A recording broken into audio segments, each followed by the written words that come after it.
Hello and welcome to this Tuesday edition of the World Report. I'm Arjun, Samar, Mahendran. Let's take a look at what's making headlines around the world.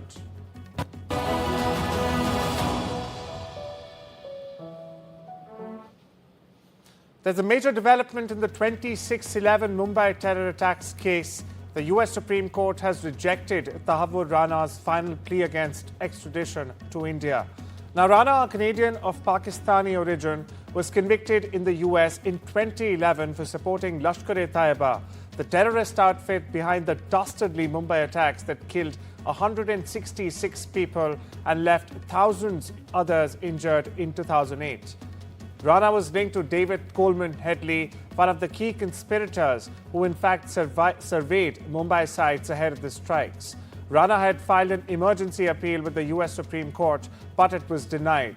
He is currently lodged in the Metropolitan Detention Center in Los Angeles. Earlier this year, President Trump publicly approved the move during a press conference with PM Modi, calling Rana a very evil person. With this decision, viewers, India is one step closer to bringing another 26/11 accused to justice. 11 as Tahawwur Rana, who is one of the accused of 26/11. His application for extradition to India, a stay on extradition to India, has been denied by the US Supreme Court.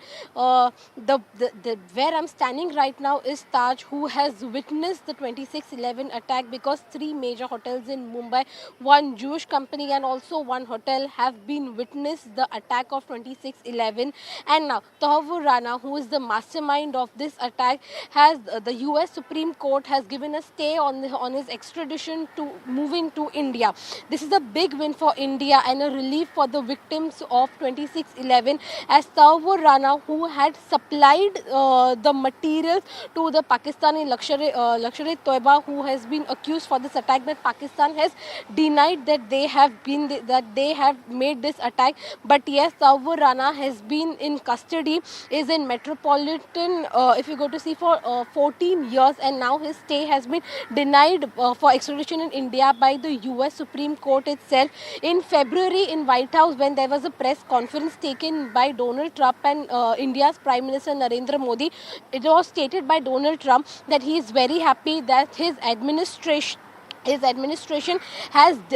is given permission for extradition of a terrorist to being handed over to Indian judicial, and yes, he is very happy on this sentence. The date has not been decided. The date will be decided that when Tahawwur Rana will be handed over to Indian custody, and also the people and Indian judicial is waiting for Tahawwur Rana's custody, because they need to give justice to the Indians, for the victims who have faced this attack. And yes, also the people in India are waiting that when justice will be given to them, and for the victims who have faced this attack. Taj Hotel, Oberoi Hotel and also the Leopold Cafe have been victims of this attack, and almost 166 people have been died in this overall attack. So yes, justice will be given to them once Tahawwur Rana is handed over to Indian custody, Indian judicial, and when the Indian judicial will punish him for the act that he has done in 26/11/2008. Just days after PM Narendra Modi's meeting with Bangladesh Chief Advisor Mohammad Yunus in Bangkok, Dhaka has in fact sent its High Commissioner to India. Riaz Hamidullah, a senior diplomat from the 1995 batch of Bangladeshi Foreign Service, officially took charge at Bangladesh High Commission in New Delhi on Monday. Now, his appointment had been pending since February amid strained bilateral ties between Dhaka and New Delhi. Hamidullah's arrival now signals a potential thaw following the Modi-Yunus dialogue at the BIMSTEC summit. Now, the High Commissioner's post had remained vacant since October 2024, in fact, when Mustafizur Rahman's term ended. Hamidullah brings deep diplomatic experience, having previously served as ambassador to Sri Lanka and the Netherlands, and also holding key roles within Bangladesh's foreign ministry. Indian entrepreneur Shruti Chaturvedi has alleged that she was detained for 8 hours at Anchorage Airport in Alaska by US police and the FBI, all because of a power bank security deemed suspicious.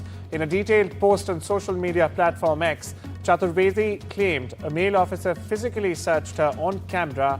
She was forced to remove warm clothes in a chilled room, denied access to a restroom, and not allowed to make a single phone call. The ordeal caused her to miss her flight. Now, Chaturvedi, who runs a public relations firm, tagged India's EAM, Dr. S. Jaishankar, suggesting racial profiling could have been a factor.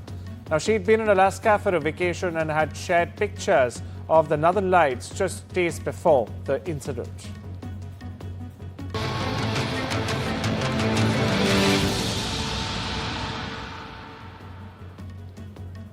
US President Donald Trump has said he's not considering a pause on tariffs, even as US prepares to enter fresh trade talks with countries like China and Japan. Now, speaking at the White House alongside Israeli Prime Minister Benjamin Netanyahu, Trump emphasized, rather underlined, that ongoing negotiations would focus on what he called fair deals, and in certain cases, that would mean countries paying substantial tariffs as well. Now, this comes just days after sweeping tariff hikes rattled global markets and led to major sell-offs on Wall Street. Listen in. Markets today, and would you be open to a pause in tariffs to allow for negotiations? Well, we're not looking at that. We have many countries that are coming to negotiate deals with us, and they're going to be fair deals, and in certain cases they're going to be paying substantial tariffs. There'll be fair deals. And oil prices have plunged to their lowest since the pandemic as Donald Trump's sweeping new tariffs ripple across global markets. Russia, already facing budgetary pressure, has sounded the alarm as it Urals oil trade nears $50 a barrel.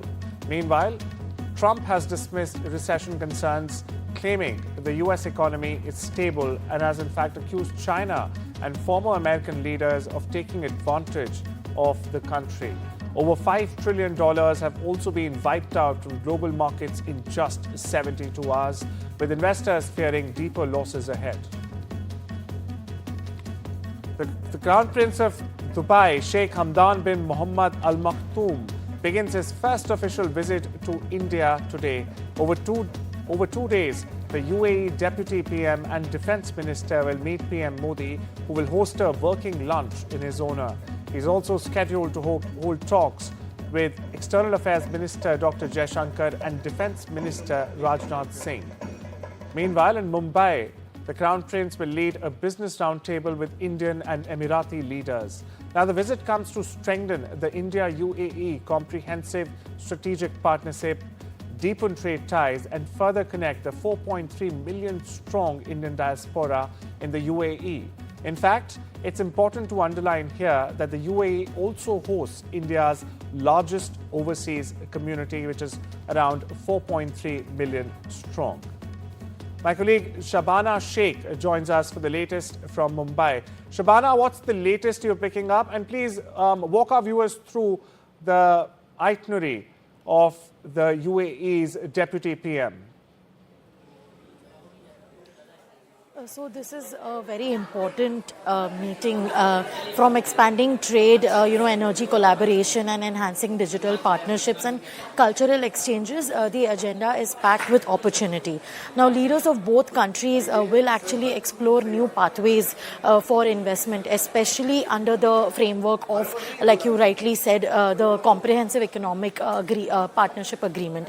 Now, the Crown Prince is actually expected to meet policy leaders and policy makers and business leaders, and the four key agendas would be expansion of bilateral trade volume, which has already surpassed $85 billion in FY24. The second would be UAE's investment in Indian infrastructure projects, and particularly in renewable energy, ports, logistics and smart cities. The third would be startup ecosystems, where these partnerships between Indian innovators and Dubai-based investors will be discussed. And the fourth would be technology and innovation collaboration. So this is largely what is expected out of these meetings in Mumbai. Thank you so much for that, Subhara. Moving on, Finance Minister Nirmala Sitharaman has arrived in London to begin a 6-day official tour of Europe. The highlight of the visit is the 13th India-UK Economic and Financial Dialogue with Chancellor Rachel Reeves, focusing on trade, UPI, interlinkage, investment, and even financial regulation. Now, bilateral talks in the India-UK Free Trade Agreement are expected on the sidelines. She will then travel to Austria for meetings with top Austrian officials and business leaders. Meanwhile, President Draupadi Murmu has arrived in Lisbon for a 4-day state visit to Portugal and Slovakia, the first such visit, in fact, by an Indian president to Portugal in 27 years. She was received with full honours, in fact, by President Marcelo Rebelo de Sousa at the historic Praça do Império. During a meeting with the Portuguese president, President Murmu led delegation-level talks focused on expanding cooperation in trade, technology, education and renewable energy. Now, the visit comes to deepen historic ties between the two nations. Next, President Murmu will travel to Slovakia, marking the first visit, in fact, by an Indian head of state in the country in nearly 3 decades as well. South Korea will hold a snap presidential election on the 3rd of June after the dramatic ouster of former President Yoon Suk-yeol. Now, Yoon was removed by the Constitutional Court for declaring martial law and deploying troops in December, an act deemed unconstitutional. The country has since been led by Prime Minister Han Sak-soo in an acting role. Meanwhile, Liberal opposition leader Lee Jae-myung, who narrowly lost in 2022, is the current frontrunner despite facing ongoing legal battles. On the other hand, Conservatives are yet to rally behind a single candidate, and the vote comes amid economic concerns and a tense relationship with the Trump 2.0 administration in Washington, D.C. A fresh wave of tension is rocking global markets after US President Donald Trump threatened to slap a 50% tariff, in fact, on Chinese goods. Now, this comes in response to Beijing's new 34% counter tariff, which followed Trump's earlier 34% duty on imports from China. Now, if enforced, the new US tariffs would mean companies pay a staggering 104% in total taxes on Chinese products. Speaking at the White House, Trump said there would be no pause in these actions and stressed it's now America first. China, in a strong rebuttal, accused Washington of economic bullying and unilateralism.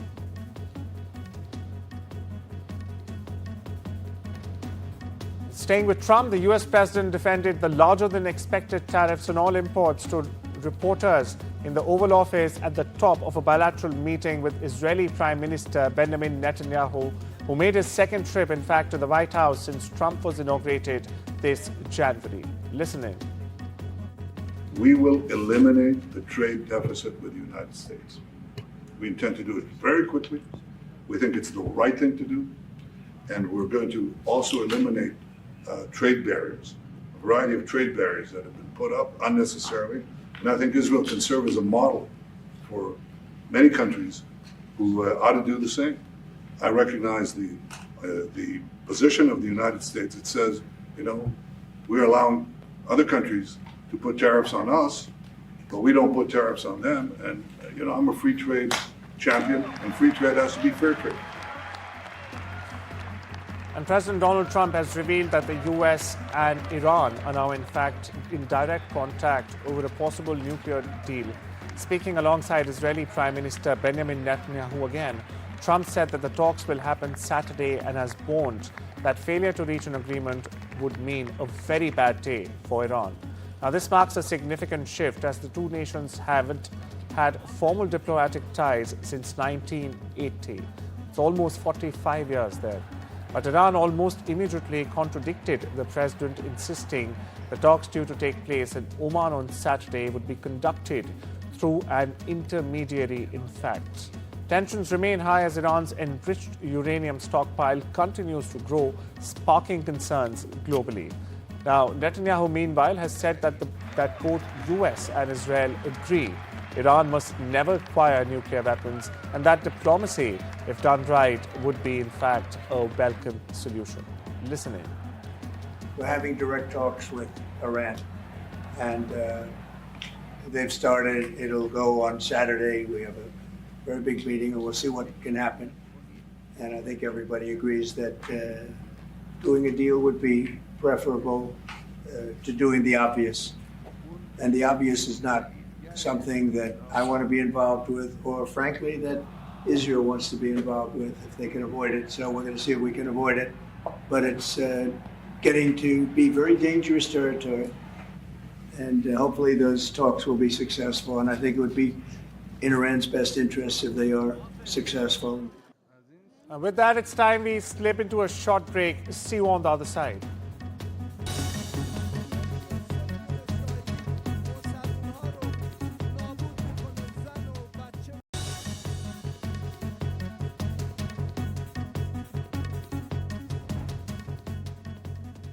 Welcome back. You're watching The World Report with me, Arjun, Samar, Mahendran. Business news now. And Indian stock markets, in fact, opened strong Tuesday, bouncing back from their first single-day fall in 10 months. The Nifty 50 index jumped 1.85%, and the Sensex, in fact, rose 1.64% as trade optimism lifted sentiment across Asia. Now, the rebound follows signs that the US may very well be open to negotiating its tough tariff stance, calming investor fears and a global recession fear. All 13 major Indian sectors traded higher, in fact, in early action, with small and medium-sized cap stocks rising well over 2%. On Monday, both indices had slumped more than 3%, dragged down by global trade tensions. Crypto stocks took a beating on Monday as Bitcoin hit its lowest level in 2025, falling over 5%. The sell-off follows rising investor anxiety over a possible global trade war triggered by US President Donald Trump's sweeping reciprocal tariffs. Now, the downturn raises big questions about Bitcoin's safe haven status as it moves in tandem with other risk assets.